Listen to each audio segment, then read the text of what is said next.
Hello everyone, and welcome back to a new season of Connected Cultures. I'm your host and new producer, Margurite. And I'm your host, Connolly. In today's episode, we will dive into National Hispanic Heritage Month. National Hispanic Heritage Month first started off in 1968 as a week called Hispanic Heritage Week under President Lyndon Johnson. It was later expanded by President Ronald Reagan in 1988 to cover a 30-day period.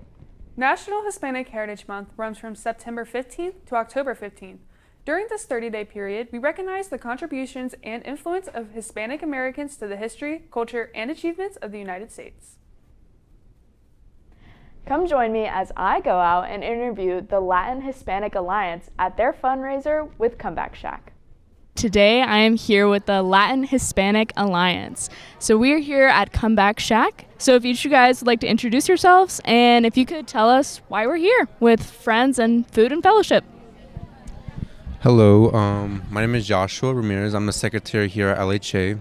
So we're here at Comeback Shack doing a fundraiser to promote or to get funds for the rest of the year. And we're just here also have a good time, get to know the exec board, get to know the general body. Just like a laid-back event. Hi, I'm Brianna Montanez. I'm PR, so same thing as Josh said. We're here to help promote ourselves, get some fundraiser money. And then I'm PR, so if you see anything on Instagram or any PowerPoints, that's me. Try to make stuff look good and advertise it for us. And I'm Kayla Ordaz Magaña, and I am the president of LHA. It is my second year in term. Well, not as president, but as VP and president this year. And we're just here enjoying our big familia and having just a wonderful time. And so what are some of the things that you can typically find the LHA doing on campus? Something you can find LHA doing on campus. So a lot of times, when you have an event coming up and we're in a fundraise, we do tabling. Last year we sold aguas frescas.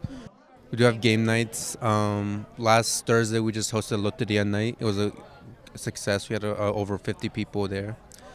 We also have informative events as well. It's not just all games and social. We want to promote awareness and things that are not that commonly known. We do potluck, so we try to include all the cultures, not just Mexico or Puerto Rico. We have also places like Brazil that we try to include. And this year we're going to try to do nights where we teach different dances from different cultures. We're probably going to do more game nights besides Loteria, so maybe Uno night or something. And so, yeah. This semester is going to be hosting an all-Spanish night. So even for our language department who is studying Spanish, we're going to give them an opportunity to come and practice their Spanish. Sound like some really cool events, yeah. And I'm sure you post all of those on social media, so go check that out. And you were saying that you guys are trying to promote awareness. So is that part of your goals this year? And could you talk on what you're promoting? We as a cultural club, we like to promote just that students they are all from cultural backgrounds. They all come from a different ethnicity, a different home, and a lot of the things that don't get talked about in Latin culture is mental health. And so we put a really big focus on, hey, it's okay to struggle. We can all struggle together, and we can all come in and talk about it and learn about why things like this keep happening in the culture and why they're so persistent in the Latin culture. And are there any upcoming fundraisers again or events that you guys are really looking forward to this semester? So, not a fundraiser, bro. It's our annual event, the Latin Hispanic Heritage Festival. It's during the month of Hispanic month, National Hispanic Month. It'll be September 25th on Sanford. We do games, we have food, we have a little bit of everything from any Hispanic culture. Do face painting, just a good time to celebrate our culture basically, because we don't have a chance to do that all the time. So we really take pride in that event. It's one of our biggest events, if not our biggest event of the year. Oh, and then we also have different performances, so if people know how to dance, sing, maybe juggle. I don't know how to juggle, but if you know how to juggle, you can do that too. Okay, so for the spring semester, which will happen next year, we also do Taste of Latin America, or TOLA, and we bring in foods from all over the place. We bring like Puerto Rican food, Mexican food, Guatemalan food, Nicaraguan food that just all of our members can create and have the ability to recreate for us. And I think that might be all of our events. We might have a little like pickup soccer game here and there because a lot of us do play soccer. And then I think we might have some collabs with some clubs like the Black Student Alliance, because people of color have to stick together. And then I think we are working on something else with the Alumni Center so we can bring back our old members and have a really good time with them. That's awesome. So make sure you guys are there at those events. So to any of the prospective students that are wanting to join, how can they figure out about these events? Do you guys want to plug your socials? Hand it to PR maybe? So we have our Engage website, which is also linked on our Instagram.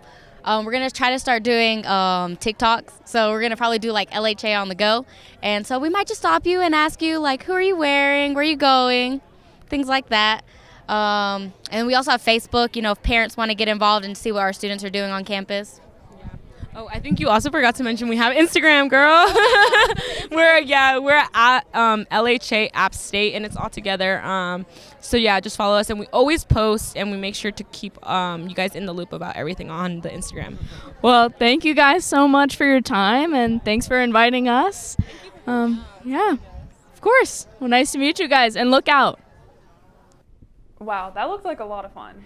Yes, it was so much fun. Be sure to follow LHA on Instagram at LHAppState. Yes, be sure to check them out. It is now time for everyone's favorite segment, Woman on the Street.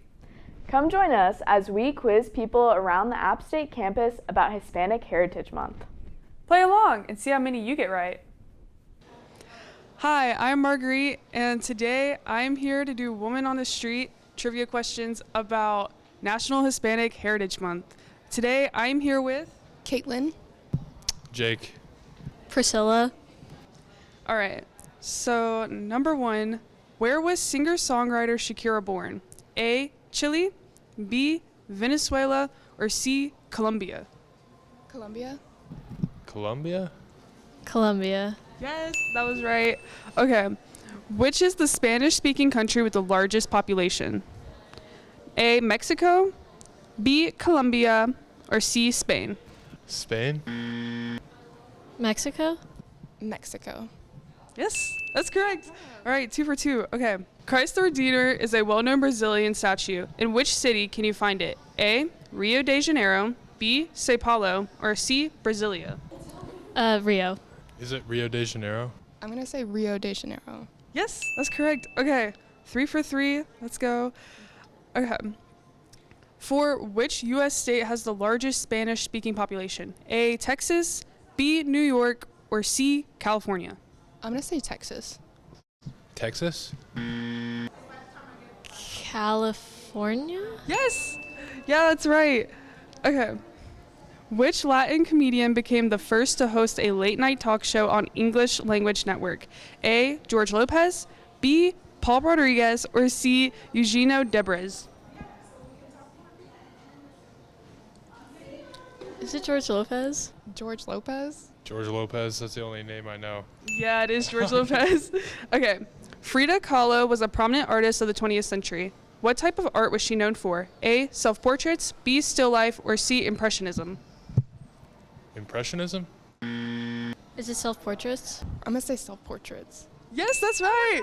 Yes. Oh my gosh. Let's go. All 6 right. Thank you so much. I hope you have a great day. Me too. So, how well did you do? We personally didn't do too shabby. Want to know how to make homemade enchiladas? Join me and my friend Stephanie as we make her mom's famous chicken enchiladas. Hey guys, I'm Margurite, and today I'm here with my friend Stephanie, and today we are going to show you how to make her mom's famous enchiladas. Yes. So all you'll need for boiling the chicken and having all that flavor will be cut 1/4 of a white onion, a little bunch of cilantro, 3 or 4 small cloves of garlic, salt, pepper, and some chicken. Yeah. And then for the sauce, we'll have, let's see, we'll have 2 serrano peppers, and then half an onion, cut up, of course, 3 or 4 cloves of garlic,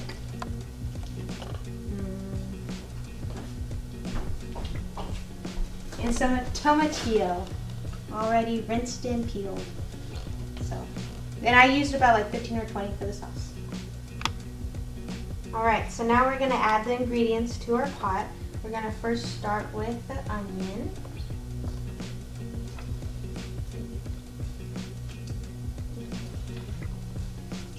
Oh, careful, it wasn't that hot. That was a little dramatic, I'm not going to lie. Okay, then we're going to put in our cloves of garlic. And then you can add cilantro. Alright, now it's time to put the chicken in. Pre-rinse it before, just to get all the stuff off. You good? Don't mind that. Ignore. And then some salt. You just, it's up to you how much you want to put for seasoning. And then just stir it in with my makeshift utensil. And now that'll cook for about 25 to 30 minutes or until you see that it's cooked. Alright, so 30 minutes later our chicken is done. So now we're just going to take it out and chop it up into shredded pieces. Yeah, look at that. Nice and cooked. You just want to cut it into thin, let's find the direction of the chicken and just cut it to thin pieces. Maybe thinner than that. Something like that.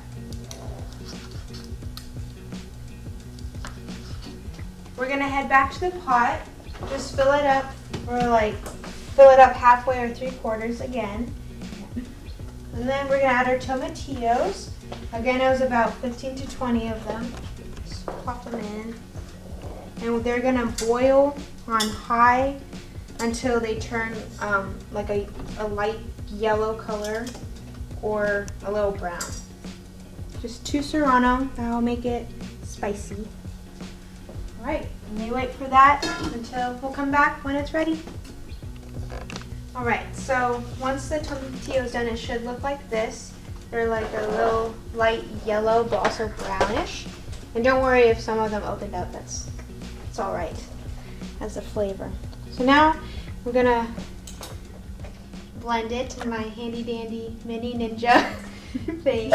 But I'm gonna probably do it in 2 batches. Add the rest of our cilantro in here, as well as some garlic, and then our serrano peppers.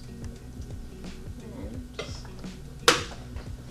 add some blending action here. To assemble, you gotta put some butter on your pan, some sauce, tortillas, and then you're gonna add some more sauce. After you add your sauce, you're gonna add your chicken and your cheese, your onions, and you're gonna repeat that. But for the final layer, you're gonna add tortillas, and then you are going to add sauce on top of that. Instead of adding chicken, you're just adding cheese and onions. So once you have your casserole dish, we're gonna put it in the oven at 350 degrees and cook it until your cheese is melted or looks brown, because all the ingredients here are already cooked, so you're just wanting it to put all together.